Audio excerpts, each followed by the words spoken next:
Afin de faire progresser l'esprit de collectivité tout en se tournant vers l'avenir, il importe de laisser tomber les préjugés envers les différences sociales et raciales.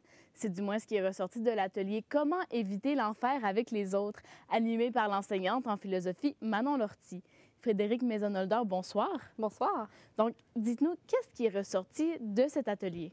En fait, le collectivisme et l'individualisme sont vraiment les deux concepts qui sont ressortis. Alors, à l'intérieur d'une société, on essayait de voir l'opinion de tous et chacun qui était présent à propos de ces concepts-là, donc l'individualisme et le collectivisme.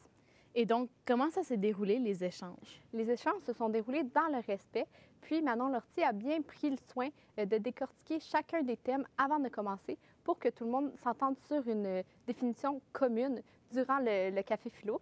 Puis, ce qui est important, c'est que ce qui est intéressant, en fait, c'est que les étudiants emmenaient vraiment tous des points variés. Alors, on écoute un extrait.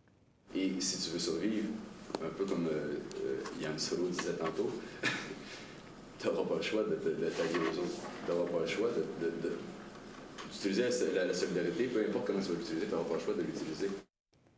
Pour revenir au mode de discussion dont vous parliez, d'où est-ce que ça provient, le concept de café philo? En fait, c'est un concept qui provient de la France il y a 20 ans, qui a été amené par des philosophes. Donc, c'est des discussions qui sont libres et sans jugement. Donc, depuis 15 ans, à Chicoutimi, au Café Citoyen, à tous les dimanches, il y a des cafés philo. Puis, l'animatrice de l'atelier d'aujourd'hui souhaite vraiment intégrer cette approche-là auprès des jeunes. On l'écoute. Le fait que beaucoup de nos étudiants ont des autos maintenant, on vient au cégep, on ne fait que passer au cégep. Et donc, ça fait en sorte que de dire, bien, on va mettre sur pied des activités qui vont nous permettre de sortir du cégep, aller à la Voie Maltée, par exemple, faire tous les jeudis midi un café philo à la Voie Maltée, c'est comme quelque chose qui n'est plus possible parce qu'il y a une désertion du cégep. Et donc, comment est-ce que ça a évolué, les discussions au cours de l'atelier? Ce qui est intéressant, c'est que d'abord, on parlait plutôt de comment éviter l'enfer avec les autres en faisant allusion à la déchéance de la société. Puis, au bout d'une heure, on ne parlait pas de comment l'éviter, on parlait de comment la traverser. Donc, il y a vraiment un aspect d'interdépendance, reconnaître qu'on a besoin des autres qui s'y est ajouté. Donc, c'était la conclusion un peu de cet atelier-là. Et puis, est-ce qu'éventuellement, l'enseignante qui animait l'atelier, est-ce qu'elle aimerait reproduire un atelier du même genre?